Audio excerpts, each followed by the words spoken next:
Hey Amelia, thank you for meeting with me today. Thank you. Thank you for seeing me. Well, this is our second session, and I'm glad that we were able to meet again. Um, so how's your week gone for you? Actually, it's been difficult. I thought that things would be getting better by now, but I'm just not feeling better. And it's making me very discouraged. Well, in which way is it making you discouraged? I know you covered how your mother passed away 3 years ago, and how you're suffering from depression, and your eating and everything has reduced and things like that. But how is it affecting you personally? It's affecting me because I feel like I'm trying to force myself to feel better. And everybody keeps telling me that it's been too long for me to be this depressed. But I don't know how I can get over my mother's death. They just don't understand how close we were. And it's not something that I can just forget. I mean, I have good days, but then every time I look around, there would be something that will remind me of my mother. I took care of her when she was dying, so everywhere she went, I took her. So every time I go to Costco, every time I go to HEB, she liked to go eat fried chicken. And all these places are all over town. So it's a constant reminder. Even songs that come on the radio. I have a CD of her favorite songs, and I have not taken it out of my CD player. And when I play it, they make me happy because they remind me of her. But everybody else is thinking that it's just causing me to stay in my depression.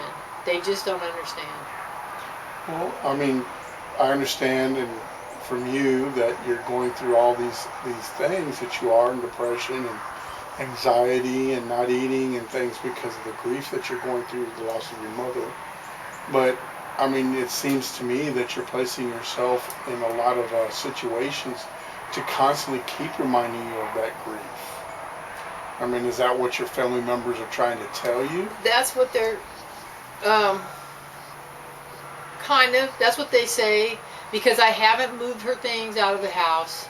I haven't gone through many of her clothes, and they come over, and at first I was kind of clingy, but now I told them, take whatever you want, just take it, because they just ransack through everything.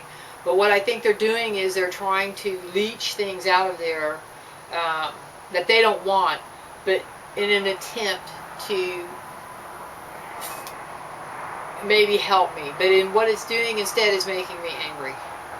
Well, have you gone to any grief counseling or any other support groups or things like this when your mother passed away? Did you seek any help at that time, or is this the first time you've gotten help? On a recommendation of our priest, mother was Catholic, he recommended, because I discussed this with him several times, and he recommended a grief counseling, but I just wasn't feeling at the time I was ready. And it didn't last long for me because although they were offering support, I didn't feel like they understood the depth of my grief. And that might have been I went too soon. I hadn't processed it yet myself. But that was back in 2012. Well, a lot of what you're identifying, it's good and honest that you're able to identify that you're going through grief right now. But, you know, we're at 3 years now. What things do you think you can do in your life as far as changes that, I mean, I heard last time that we were here that your boyfriend was having issues as to this grief and you not moving on. I mean, what type of reflective behavior can both of you work together to get through this grief, or is that going to continue to be a problem as well? He lost two parents and a brother, and somehow he has managed to move forward. So he keeps putting that he's done this, And he was very supportive, and he continues to be somewhat supportive. But I feel like um, our relationship may be coming to an end because of me, and we don't want that. I know he's a good guy, and um, he thinks I should handle my grief the way he handled his grief. But I don't think he was as close to his mother as I was with mine. And he just doesn't understand. My mother was my biggest enabler, and she continues to be from beyond the grave. I feel that she's, still even here um, with me. I feel uh, that sometimes I can even hear her voice.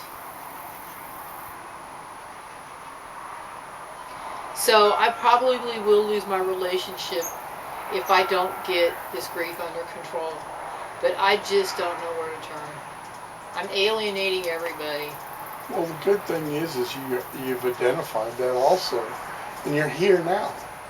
And I mean, that's something maybe we can work towards, is possibly working together, even bringing you in as a couple and working through this so he can kind of get an understanding. I mean, I think he understands grief because he went through grief with his own family. But, personally, I don't, he might not understand the grief that you're going through. Each and every different person experiences grief differently. Um, you know, 3 years is a significant amount of time for you to continue with the grief. But, I mean, in honesty, it's because it's putting these negative things in your life. It's making you depressed. It's causing conflicts in your current relationship. Um, you know, you're continually putting yourself back into things that keep reminding you of your grandmother. You, so you're not moving on. It's like if your mother's passing happened yesterday. It feels like yesterday. And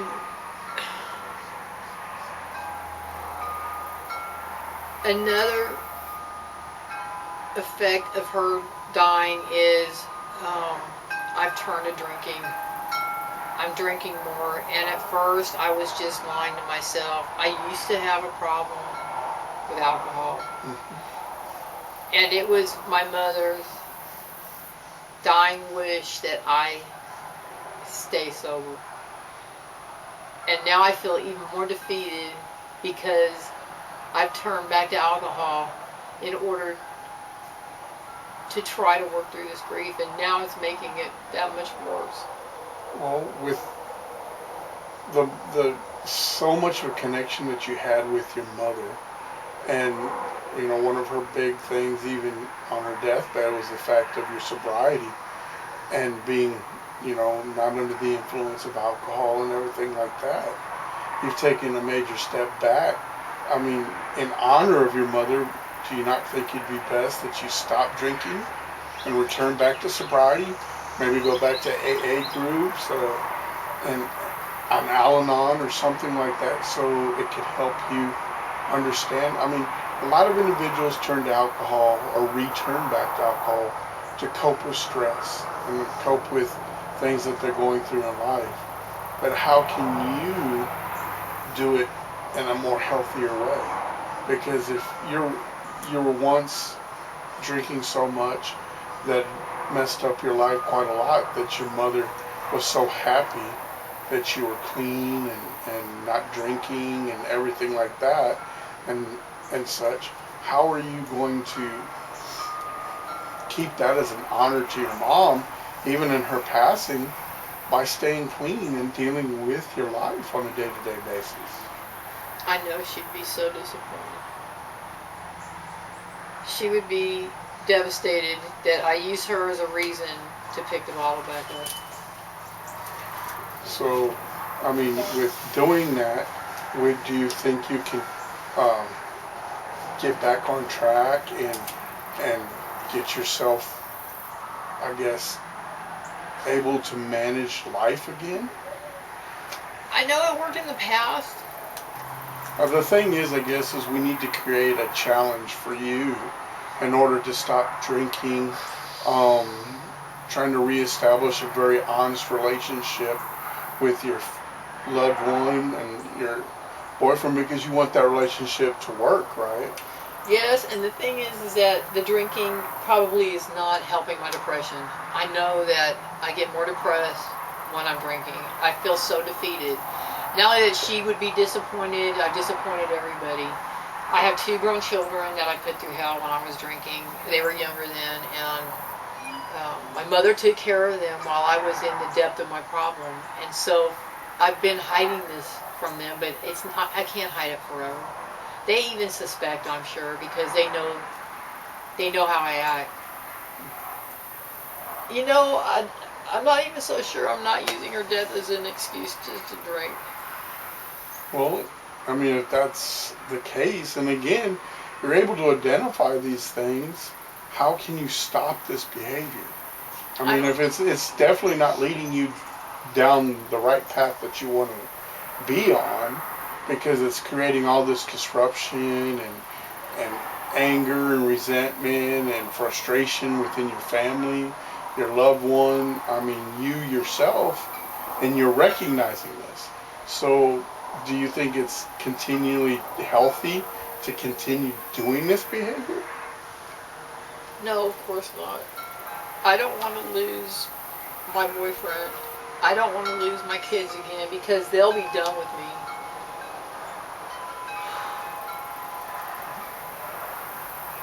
So, knowing that and knowing that you're able to recognize this, which is such a positive thing, how can you start putting this to work in your life? Without alcohol, understanding and coming to terms with the passing of your mother and start picking up the pieces of your own life. Because, I mean, I'm sure your mother, if, where she is today, is would not be honored by this behavior. She'd be devastated. So, And what it does is it just creates an excuse for me, because now I'm just a piece of crap because I'm using her as my excuse. well, I don't want you to think of yourself as a piece of crap because then you're beating yourself down. But that's what I feel like. Well, and that's an honest and fair opinion of yourself if that's what you want to feel. But the thing is, we all want to feel positive about ourselves. So, I mean, I think it'd be a good recommendation for you to go to an AA meeting. Um, we can increase our sessions and meet twice a week, where right now we're just meeting once a week, even more if we need to. We need to put together some way of you getting beyond this grief. And there are several grief counseling groups here in town. Like to see that you go to a meeting once or twice a week also, and try to come to terms, meet other people that have lost a family member and how they're getting through it as well. Um, if need be, we can, because I'm just a counselor, I can't prescribe any medication, but we can set you up to see possibly your PCP or your psychiatrist and or a psychiatrist if you don't have one as a referral, and get you to possibly get on some medication for your depression and doing a health and mental evaluation because you've stated that you used to drink in the past. You're drinking now, which is definitely not healthy and is not a good thing for you. So, because you're drinking in excess. So we can get all these evaluations done and try to get you back on a healthier track and a healthier lifestyle. There are several other things, meditation, you know, coming to group with it. I don't want to put too much on your plate. I think we should, as start off with a plan and then start putting it in week by week, kind of put something else in there. Maybe you keeping a journal, keeping track of what you eat every day, a journal of your feelings, how you feel in the morning, how you feel in the afternoon, and in the evening, and we can kind of see, what period of the day that you're really impacted by these feelings. Um, you know, and then try to identify some other things healthier that we can have you doing at those point of the day, and see if that changes it. The big thing is to also is the music that you're playing reminds you of your mom. This going to the same store and other things like that is maybe changing it up a little bit. Going to a different store, taking that CD out of the car and not playing it. I know these are all hard things and it's kind of a lot rushing at you at one time, but it's not something we can do immediately. It's something we can do over a period of time as you're able to cope better and manage stuff. And, this will be something that we do for a period of time, and our sessions, we can continue to discuss everything, and we'll do this in moderation. We're not going to rush to anything. We're going to do it in moderation. And, we won't make a step until we feel that you're comfortable, until you're healthy. And the big thing is take to the point that I said, we, we're going to do this together. We're going to come up with a plan together, and we're going to try to work this together. But I do think it'd be a good thing also to bring in your significant other, and, at some point in time, maybe not within the next couple of weeks as we begin working out the plan of trying to deal with this grief. But do let them know that we'd like to have a session together, and maybe we can bring him in to try to start helping with these goals. Maybe you can talk to him about grief because he doesn't understand what I'm going through. And we definitely can, and I'll be happy to meet with him separately as also, and things like that. I mean, with your consent, we can discuss, a little bit about your life with him and understanding what you're going through, so he can understand that. But we want to do that also when you're comfortable, because we don't want. I mean, there's a lot of anger at home right now, so I don't want to throw extra onto his plate and yours right now in this juncture because you're going through so much. But we can work through that. We can manage it and do it through a time. All right, that sounds like a plan. I'm willing to look at that. I know I have to stop drinking. I know this is not going to end well, and I'm just going deeper and deeper on both sides of depression, drinking. So I've been down that road before. I know I've got to stop. That's part of why I decided to come. So that might be a good idea. Well, is there anything else you'd like to discuss today?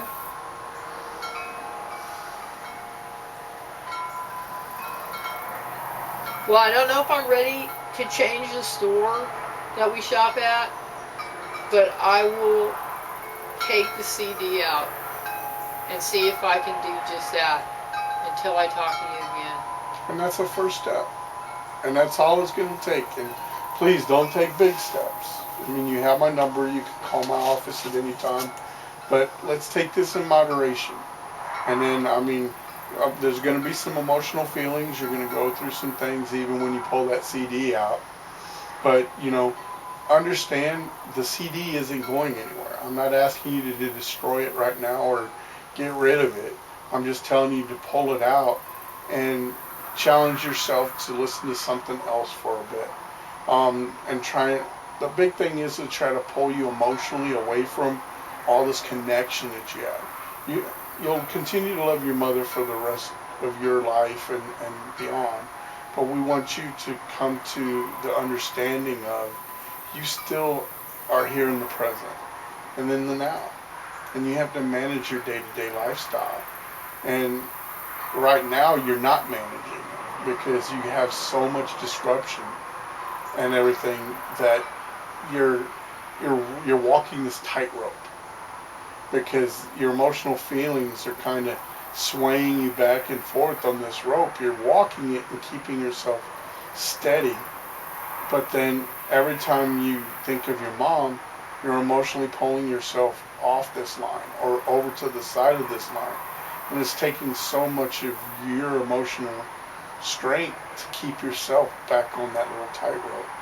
So what we need to do is we need to go from that rope to this giant sized street where you have more balance, you have more control, and you're able to set up those boundaries that keep you from turning to alcohol or turning to things that are going to emotionally tear you apart or even destroy you.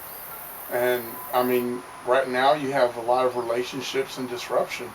Your family, your children, your boyfriend. I mean, that's a lot of people that right now are trying to understand their things because they've gone through the grief process and moved on. Whereas they're not understanding is your grief.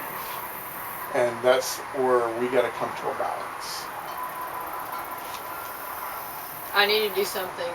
I do. I just feel crippled right now. So I am willing to take some of this into account. I'll think about it. I'll take the CD out. That's all I can. That's all I can handle today. And I'll look online and see if I can find a group. Well, before you leave today, I'll gladly give you a list of all the resources that are available in the community as far as Alcoholics Anonymous and grief groups. So, that way you don't have to feel overburdened to find these places. We can give you that information and help you get started. Okay, thank you. I do feel a little bit better. I feel like you understand me more than my family right now. They're just so negative and they're just so angry with me. And I didn't do anything wrong. Well, you didn't do anything wrong. But now your actions and behaviors are kind of starting to show them that you're returning back to some wrong. And I mean, there's nothing wrong with grieving. But you just have to start finding the healthiness in this. Because right now there's a lot of unhealthy things going on. And unhealthiness does not help you. It doesn't help anybody.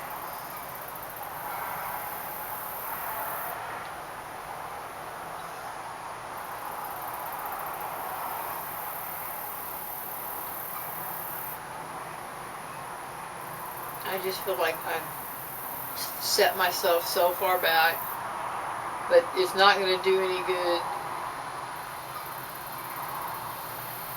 I've done this before with the drinking, and now I hear him again. I just feel so defeated. So the first time when you were drinking, did you stop? I did after it got so bad that I almost lost everything, including my life. So I mean, I know where this is headed, but I just feel so ashamed right now, And were you able to pick up the pieces from before? I was, but it wasn't long after that my mother got sick. So my whole life became focused on her, and she got sick very quickly and was very devastatingly sick. She couldn't walk. She was having problems, getting even from the bed. She couldn't cook meals. She couldn't have salt. She couldn't. Her life consumed mine. It was my entire focus. I quit going to school. I was working for her full time. She was paying me. It was just one of those things. She didn't want anyone else there with her. She wanted me. And so my whole life was immersed in taking care of her until she died. And she was my life. So there may not have been a lot of space between when I was getting better and her getting sick. Well, to me, it seems like you took on a lot. You took a lot on your plate, a lot of extra burdens and stress. And it was all for a good cause at the time. And I mean, it was so much for you that that weight caused a lot of stress, a lot of even some inner resentment and anger because you put so much towards that. But again, we have to develop the fact that a lot of that was in the past, and how are we going to move on in life? I definitely need to move on. All right. Well, I will take the CD out and I'll look for a group. I'm not saying I'll get to a group, but I'll look for a group. And maybe I'll go. But I do need to work on this. Well, here's the thing. If you want, I'm going to take your word for it, and we can develop a contract between each other, just a verbal contract, that you're going to make these efforts. And then once, when we meet again, we schedule, and you come back later this week, we can see how far you've moved, and how those different changes or those different things that you've changed in your pattern in life, how it's affected you, and how you're feeling, and how you're coping with it. Okay. Okay? Okay. All right. Well, our time is up, and I'm thank you again for coming. Let's go on out and get you the information that you need. Thank you. Thank you. Thank you very much.